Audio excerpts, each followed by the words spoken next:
দেখছেন নক্ষত্র, সবার আগে সবার পাশে।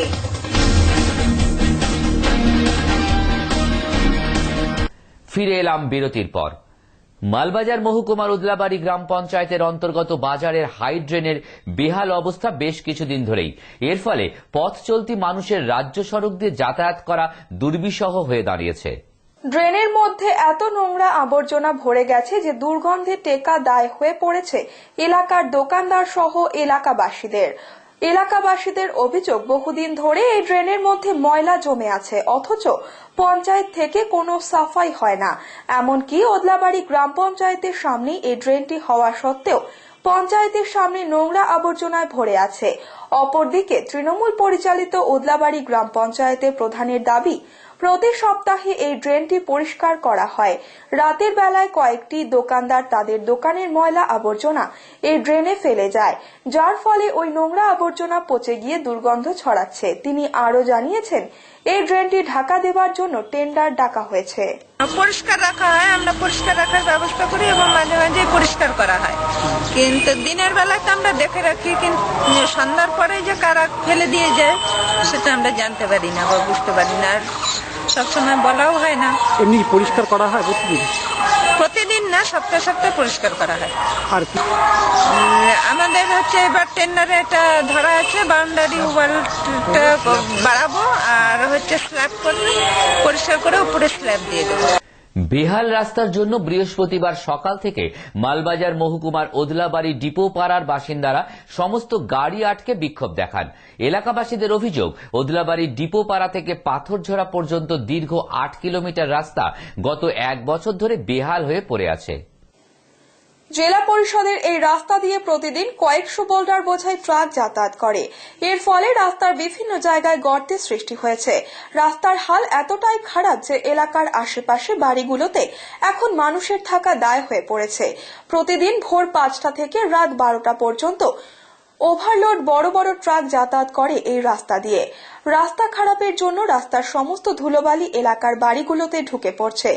এর ফলে বাড়ির শিশু থেকে সকল মানুষ নানা রোগে আক্রান্ত হচ্ছে।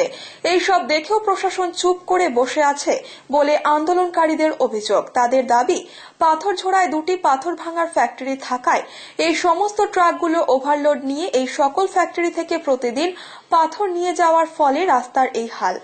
আন্দোলনকারীদের দাবি, রাস্তা সংস্কারের পাশাপাশি প্রতিদিন জনবসতি এলাকায় রাস্তার জল না দিলে যানবাহন চলাচল বন্ধ থাকবে এই এলাকায়। যে এই রাস্তাটা দিয়ে, এটা ওদলাবাড়ি পাথরঝোড়া রোড, এটা 8 ফুটের একটা জেলা পরিষদের রাস্তা ছিল।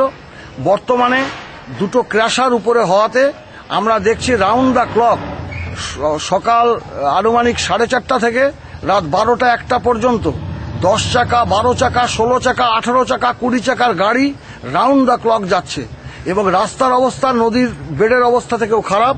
দূষণ হচ্ছে যে বাড়ি ঘরে আমরা বসবাস করতে পারছি না। বাচ্চা কাচ্চা, বৃদ্ধ বৃদ্ধা, তারা কেউ এখানে বসবাসই করতে পারছে না, প্রত্যেকে রোগাক্রান্ত হয়ে যাচ্ছে। ফলে আমাদের দাবি, যদি জল রাস্তায় না দেওয়া হয়, রাস্তা সংস্কার তো আছেই, রাস্তা সংস্কারের আগে জল দিলে আমরা গাড়ি চলতে দেবো, নইলে আমরা কোনো গাড়িকে এখান থেকে যেতে দেবো না। কালিয়াগঞ্জ সরলা সুন্দরী উচ্চ বিদ্যালয়ের মাঠে এক বর্ণাঢ্য অনুষ্ঠানের মধ্য দিয়ে উত্তর দিনাজপুর জেলা শীতকালীন 2 দিনব্যাপী বিদ্যালয় ক্রীড়া প্রতিযোগিতার আয়োজন করা হয়। বৃহস্পতিবার উত্তর দিনাজপুর জেলার কালিয়াগঞ্জ সরলা সুন্দরী উচ্চ বিদ্যালয়ের মাঠে এক বর্ণাঢ্য অনুষ্ঠানের মধ্য দিয়ে উত্তর দিনাজপুর জেলার শীতকালীন 2 দিনব্যাপী বিদ্যালয় ক্রীড়া প্রতিযোগিতার উদ্বোধন করলেন ইটাহারের বিধায়ক তথা পরিষদীয় সচিব অমল আচার্য। সাদা পায়রা উড়িয়ে দিয়ে অনুষ্ঠানের সূচনা করেন। অনুষ্ঠানে অন্যান্যদের মধ্যে উপস্থিত ছিলেন জেলা শাসক স্মিতা পান্ডে, জেলা পরিষদের সহ সভাপতি পূর্ণেন্দু দে। রায়গঞ্জ ও ইসলামপুর 2 মহকুমার 97টি উচ্চ বিদ্যালয় থেকে 432 জন ছাত্রছাত্রীরা আসে। 78টি অ্যাথলেটিক্স গেমে 228 জন এবং 6টি টিম গেমসে অংশগ্রহণ করবে 144 জন ছাত্রছাত্রী। প্রথমে একটি মিছিল শহর পরিক্রমা করে খেলোয়াড়দের মার্চ পোস্টে অভিবাদন করে আগত অতিথিরা। এই 2 দিনব্যাপী জেলা শীতকালীন বিদ্যালয় ক্রীড়া প্রতিযোগিতাকে কেন্দ্র করে সাধারণ মানুষের ব্যাপক উন্মাদনা ছিল। হেলাপাকড়ি পদমতি ইউনিয়ন রহিমউদ্দিন উচ্চ বিদ্যালয়ের শীতকালীন বার্ষিক ক্রীড়া প্রতিযোগিতা বৃহস্পতিবার অনুষ্ঠিত হল বিদ্যালয়ের ক্রীড়া প্রাঙ্গণে। আনুষ্ঠানিকভাবে বিদ্যালয়ের পতাকা উত্তোলনের মাধ্যমে প্রতিযোগিতার শুভ সূচনা করেন বিদ্যালয় পরিচালন কমিটির সম্পাদক রঞ্জিত বসাক।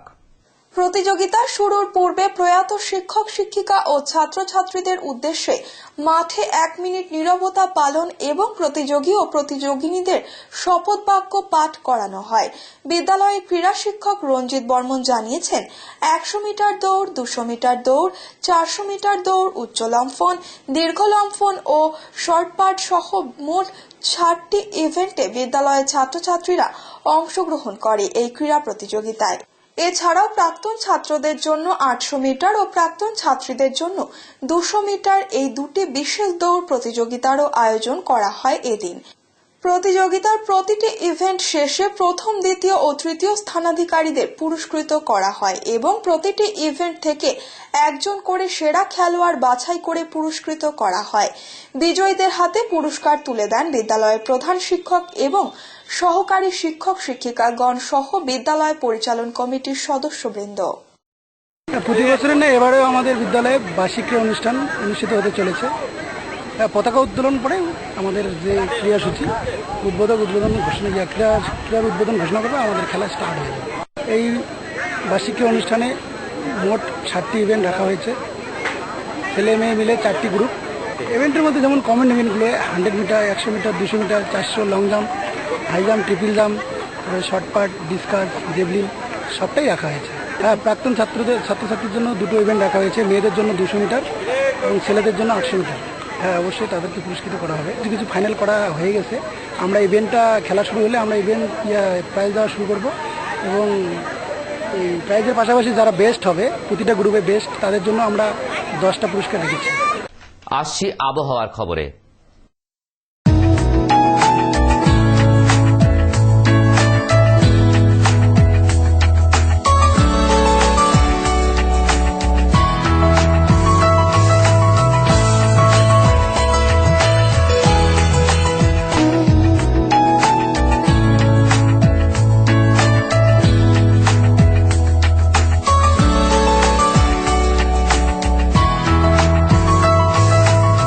নক্ষত্র নিউজ আপাতত এই পর্যন্তই। ফিরে আসবো আরো গুরুত্বপূর্ণ খবর নিয়ে। ততক্ষণ সঙ্গে থাকুন, দেখতে থাকুন নক্ষত্র নিউজ।